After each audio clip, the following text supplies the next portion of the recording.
Welcome back, comic book enthusiasts, for another Geek Night with your host, KJ1. Tonight we're going to be talking about X-Men issue 137. It's called The Fate of the Phoenix. Basically, it's the death of the Phoenix, but and I'm sorry if I do sound a little horsey tonight. Just getting over a sore throat. So we're going to go ahead and start talking about this issue right here.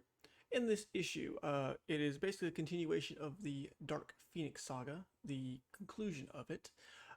In this issue, the X-Men go head-to-head against the Shi'ar Imperial Guard for the fate of the Phoenix herself, Jean Grey. Uh, basically, Jean Grey, as the Phoenix in a previous issue, had basically obliterated a star that wiped out an entire planet, killing an entire race. Um, Due to this, it was part, and because this planet was part of the Imperial Shi'ar Empire, Lalandra had found out about it. They went to confront the X-Men and Jean Grey. They wanted to just basically kill her right then and there, but Professor X was able to talk to his love, Lalandra, and convince her to talk to the Kree and Skrull empires to agree upon a duel for the fate of Jean Grey. They agreed that they would have an honorable battle. So the X-Men had time to basically relax and meditate and to contemplate the battle that was to come, whether it was right of them to fight for Jean or should they just let her die due to her actions from the Phoenix. The X-Men had found the next day of the big duel. The X-Men had all agreed that they would fight for Jean to save her life. So it was basically Cyclops, Colossus, Angel, Nightcrawler, Wolverine, and Storm against what is his name? I think his name's Guardian. Um, Basically, it's the strongest members of the Imperial Shi'ar Empire guard.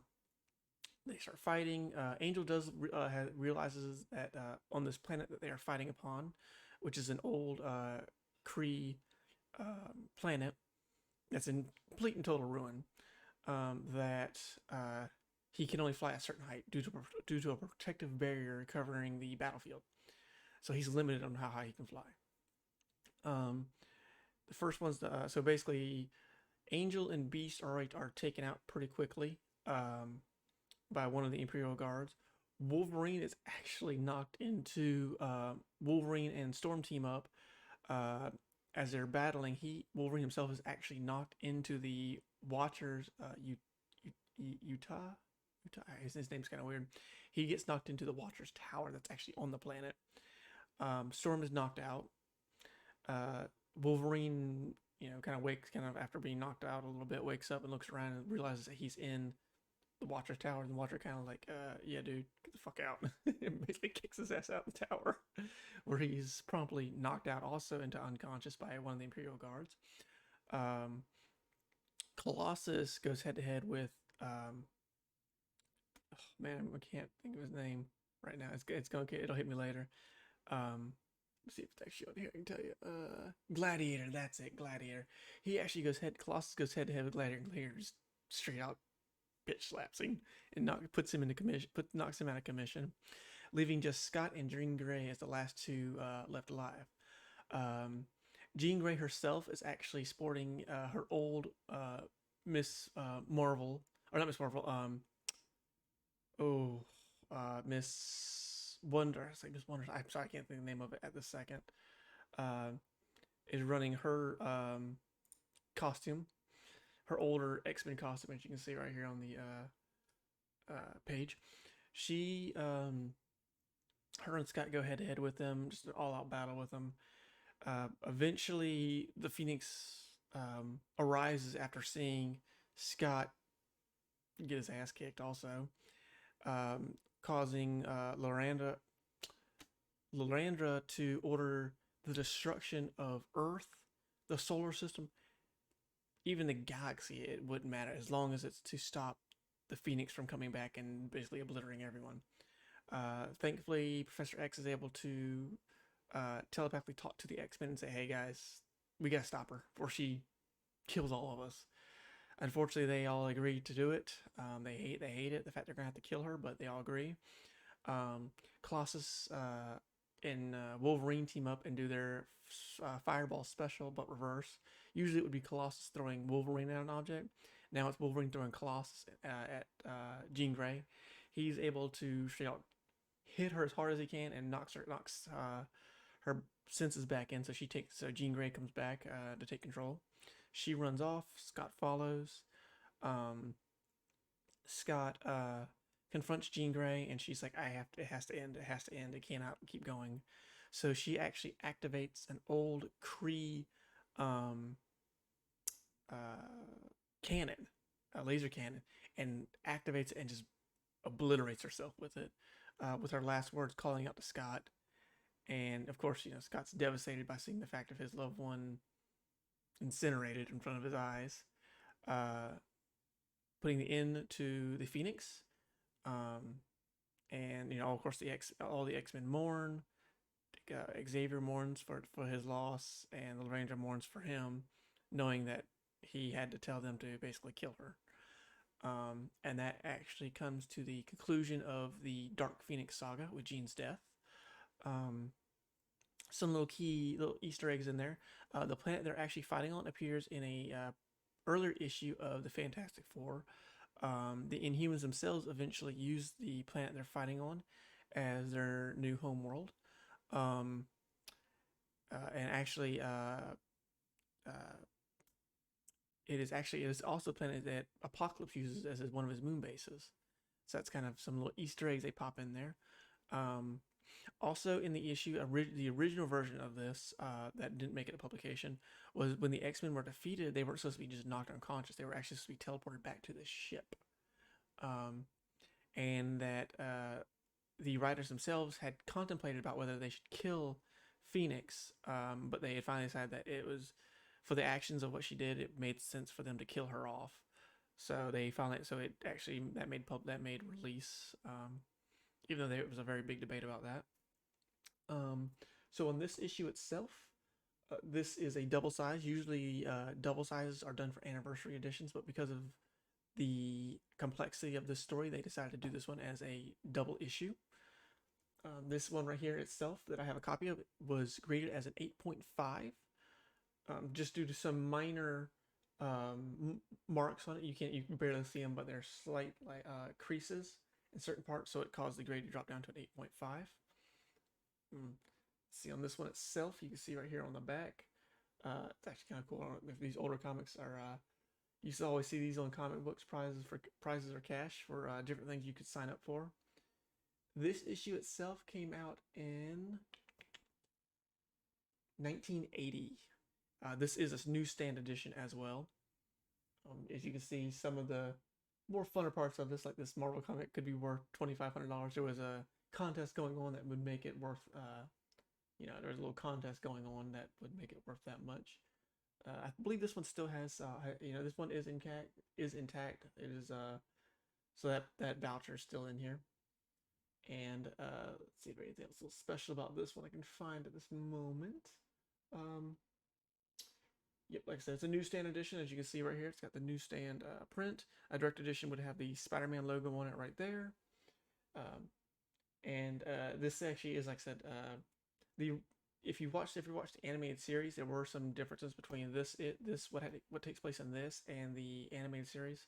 All the fighting still took place in the same place, locations. The only difference is the characters changed and the ending changed from the animated series. In the animated, you had instead of Colossus and Angel, you had Gambit and Rogue, and Jubilee was in this one as well. Jean Grey still wore her own costume, like in the animated series, like in the comic book. When she was killed, though, it was actually the Shi'ar who fired the blast from their warship that actually obliterated her. But she was brought back to life due to the Phoenix coming back and saying, I'll give each of you give a part of your life force. I'll bring her back to life, and her leaving. Later down the line, in a later issue of, I believe, Avengers 257, that actually comes into play where Jean Grey and the Phoenix were two separate entities instead of being one. As a comic book implies is that they are one being, when in reality they are two separate beings. That just didn't make it in this publication, but it did make it into the animated series. So that's why she comes back in the animated series versus the comic book itself. She is brought back to life in a later issue. Like I said, I can't remember what issue she's brought back in, but she is brought back to life. The next issue kind of goes over Scott himself being, dealing with the implications of Jean Grey being dead. So that is the next issue after this one. This kind of put a big, this was a major turning point for the X-Men, knowing that they lost one of their own. Oh no, I think it was actually not a bad issue. I think they did a good job with, the animated series did a good job keeping most parts of the series itself, pulling most of the comic book into the series. Movies did a horrible job, straight out, not even close. Neither of them, the X-Men 3 Final Stand, nor Dark Phoenix, Phoenix, whatever, Phoenix Rising, whatever the hell that last X-Men movie was. Neither of them were even close to how it should have ended with the Phoenix. So hopefully when Marvel comes out with X-Men and they do eventually get to this point in the series, thank God, thank God they have almost all the Marvel stuff back. They will be able to do justice to the Phoenix itself and make it more of a series overall arc versus a one-hit wonder. Hopefully can pack everything into one bit and then make it look good. So hopefully they're able to pull that off in the when the X-Men finally join the Marvel universe. That would be perfect. Yeah, like I said, and the cover I think itself is pretty cool. You get to see Jean Grey in her old costume, the planet they're fighting on. The Watcher makes his appearance. You get to see the Shi'ar Empire, the X-Men all fight. So all in all, good issue. I would recommend it. And as I've always said, if you do have any questions or concerns about some comics you're looking at, maybe some you want to know about, I'm more than welcome to help you with those. I'm more than willing to help anyone with their grading a little bit. If you have some questions about that, you can always hit me up on my Discord or my Facebook page, which I do post new comic books I get. I just posted, for those who haven't seen on my Discord, I just posted 3 new comics I got. X-Men number 10, Fantastic Four 45, which is the first appearance of the Inhumans, and X-Men number 25, which is the first appearance of El Tigra, which is actually pretty cool itself. I got that one. All of them reasonably good price. I'm pretty happy with all those. And like I said, I'm always available if you want to just message me on my Discord, my Facebook. You can follow me on there as well. I post all my videos on my YouTube, so you can always post in the comments if you have any questions about any of the comics I'm talking about. Any upcoming comics you're interested in me talking about as well. You can always check out every Tuesday night. I do a new comic book stream, Geek Night, where I talk about one of my other rare comics. I do have some more coming in soon that I will be doing streams on, as well as sending off 5 more to be graded that I'm waiting for to get back, and I'm hoping the grades on those will be just as high as the rest of the ones I've been getting. So I hope everyone has a wonderful Christmas, a Happy New Year, because I'll see y'all. I believe I'll be doing one more stream before the New Year, but just in case you don't see me, hope everyone has a wonderful New Year as well.